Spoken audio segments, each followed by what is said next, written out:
It's rant time.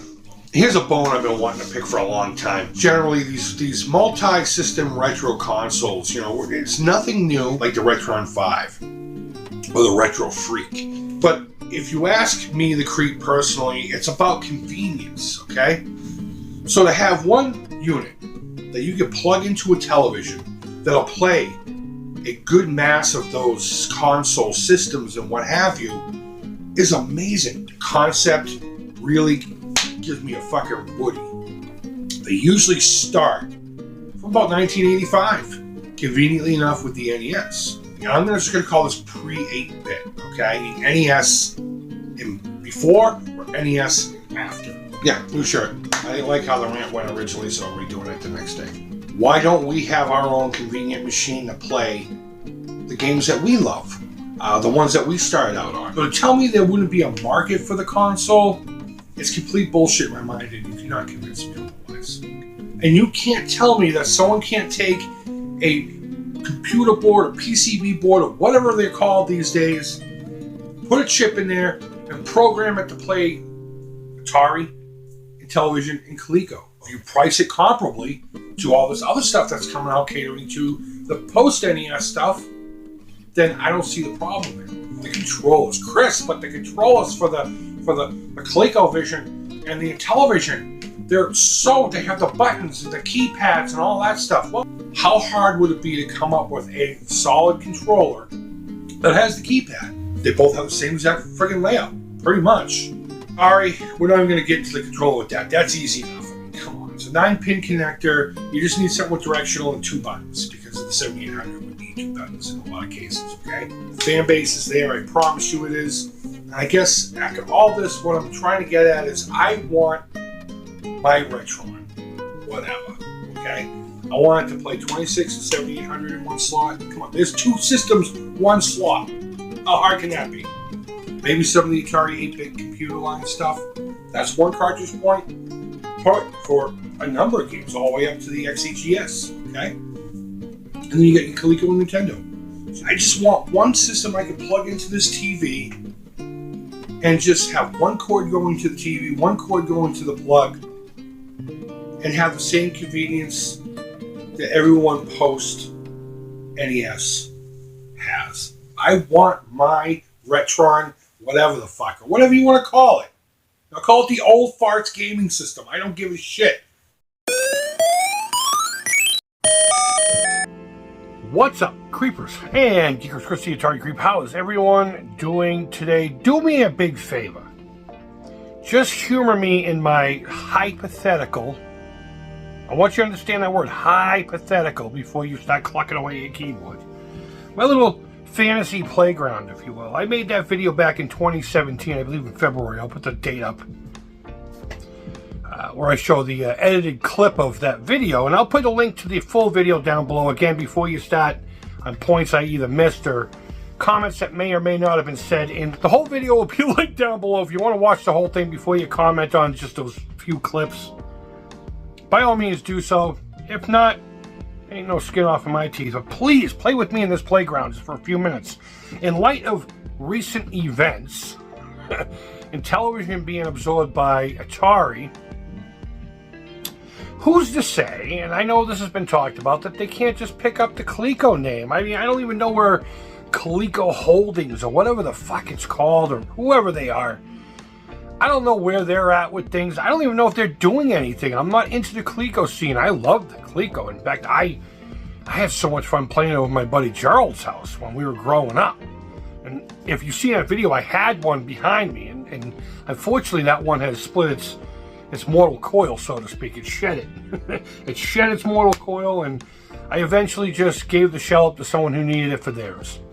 But who's to say Atari can't go on their buying spree and continue on to that IP, that brand, whatever you want to call it? And then the reality is, I mean, everyone's like sitting there saying Intellivision Plus. First of all, stop fucking calling it the Plus. The reason the 2600 Plus is called that is because it plussed 7,800 games. It can't be Intellivision Plus. I know, again, it's a simplicity of saying it, but just saying HDMI and television. And I know we got a real fancy Phoenix one, which was, I think, done outside of the brand itself. I think that was a fan-based project. Please correct me down below. The only thing I really truly know about that is what Wheel of Arcade used to speak upon it back in the day when it was still new and fresh on our brains. Let's exclude some of the other consoles, like I'm looking at my not so working Odyssey 2 over there and all that. Let's just stick with the big three, the almost Mount Rushmore of retro gaming. But who's to say that they don't continue their absorption of all of our childhood via the video game world, acquire whatever Coleco is this day, and you know, they get piece like they've been pimping out the Atari stuff, and they've been doing very well. Like I said in my video, and I still hold very true to what I said in the video, that Atari is Atari. Who's to say they don't do that with the Intellivision brand? And of course they're probably going to, you know. I hope they expand on the brand Intellivision like they did with the Atari stuff. I really like what Atari's been doing. A lot of it's not my bag, and I don't own any of it, and I don't have a 2600 plus yet, only because, you know, fund money is a little tight right now. I'm getting there, I promise you. In the background, things have been happening. You know, I'm putting stuff into here using entities, if you know what I mean. So I don't get into that too much, but I promise you, I'm not just sitting on my fucking hands and jerking off and crying about it. You know, maybe not so much an HDMI television. Maybe they can. Maybe they can. And that would just kind of kill the need for what I'm talking about. But in the original video, the main focus was honestly, you had the Retron 5 and that Retro Freak, which I forgot all the fuck about. Does anyone still have one of those? I remember thinking it was cool, but again, not for me.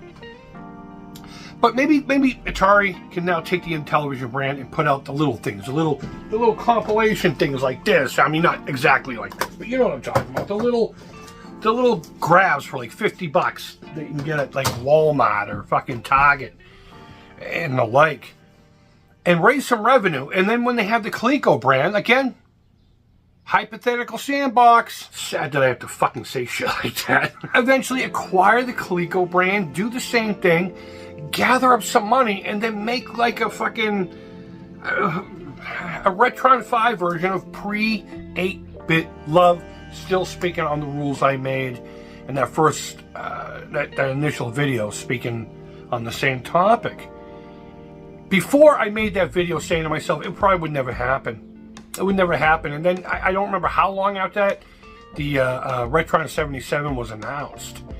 And I got a small glimmer of hope, but you know what? In all honesty, I never thought it would actually happen. I really don't. I talked about there being a market, but I don't think at the time there really was truly a full market for them to go out and do that. But if you have a company like what Atari is now, owning Digital Eclipse and whatever else they've been buying, I'm not keeping my ear to the ground because I honestly, I don't give a fuck. But when it comes to, you know, owning stuff like the Intellivision now, and hopefully maybe the Coleco at some point,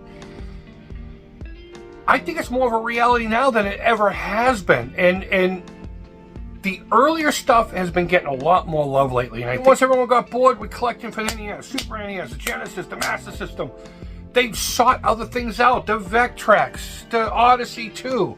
And you start seeing the prices of those things climb. And I'm starting to see that to a small degree with Atari now. It's incredible watching it. It's also scary because I don't feel like paying fucking $20 for a copy of fucking Adventure if I ever need to, you know? Most of the games for the Atari, and especially the Intellivision box games, have been wicked reasonable throughout all of this retro bullshit that we've been doing here online. But now that everything's starting to, you know, it's starting to come out of the grave a little bit, they're dusting off, you know, the eyeball's still hanging out and there's ribs showing. But I think there's still life in it, and there's a really good chance I think it would do wicked good. Just, you know, the Retron 5 only lasted so long. Who talks about the fucking Retron 5 anymore, you know? Those kind of things have that kind of a lifespan. It would be no different for ours. I think it would have equal lifespan. If not, with some of us weird guys who just like to hang on to these dusty old crusty fucking things, it could last a little bit longer. But you know, and one thing I did say in that initial video that I didn't keep because it wasn't relevant to what I was talking about today is that the Retron 5 at the time was expanding. They were adding stuff to it. They were putting like little converters for the Genesis so you can play Master System games. And then I believe there was a thing to play Game Boy and Game Boy Advance. I can't remember exactly. You tell me in the bottom. But it was a pretty exciting time for folks who are really into those multi-console units. And I would absolutely love it. And I think the reality of it now is stronger than it ever has been. So if any of you cats from Atari, which I know you're not watching, but if there's anybody who could talk to them and say, hey, look what this fucking kid's talking about. Let's go take Coleco and let's work on it over the next couple of years. Let's raise some money, pimping out the little products, the little tchotchkes and the little consoles and the little compilations and this, that, and bada beep, bada boop. Raise it to a fucking level of, let's make this one piece of hardware that we now own everything to. And just fucking make it happen. How amazing. The controller thing I know would be an obstacle, but I said in that video, you know, the Coleco and Intellivision controls aren't that far off where you couldn't just have a little thing like that, you know? Maybe even something like this with the keypad in the middle, but you map out things differently. You're programming things. You can map things to do things. Technology is a fucking wonderful thing, as much of a horror as it is. I don't know. I would really love to hear what you folks have to say. Not so much whether you like the idea or not. I want to hear more from the people who think it might be a product. And would you buy it? And what price point would you buy it at? I think the most I would pay, and this is going to be a high number, and I'm just putting this out there as an example, $150. And that's just accounting for inflation and how the market is now, and we don't know what it'll be like in a couple of years because there's an election this year, and we never know. 4 years ago, we were better off. I'm not saying anything politically, but maybe we'll be better off in 2 years. Maybe we'll be 10 times worse. But regardless of what it would cost, my sweet spot would be about the $120 mark, $125, $30. Might be a little bit more. I don't think it should top $150, but regardless, let me know what you think. If there's any points I missed that could benefit us as a consumer with this console, is there something I'm not thinking about? Again, exclude the other consoles. We're talking about the main three, the Intellivision, the Atari, and the Collecovision. Guys, wherever in the world you are, I hope you're fucking doing well. This falls under a t-shirt that I forgot I didn't have. No lives matter. I genuinely believe that, even though I want you all to be well. Guys, thank you always so much for watching. I really do appreciate it. And until next time, I hope you're doing well. Take care. Creep it real. How many times am I going to fucking say that? Bye-bye. Chris did it. You know what this is? Something I've had since I was 4 years old, and it's got my name on it. From Cheerios.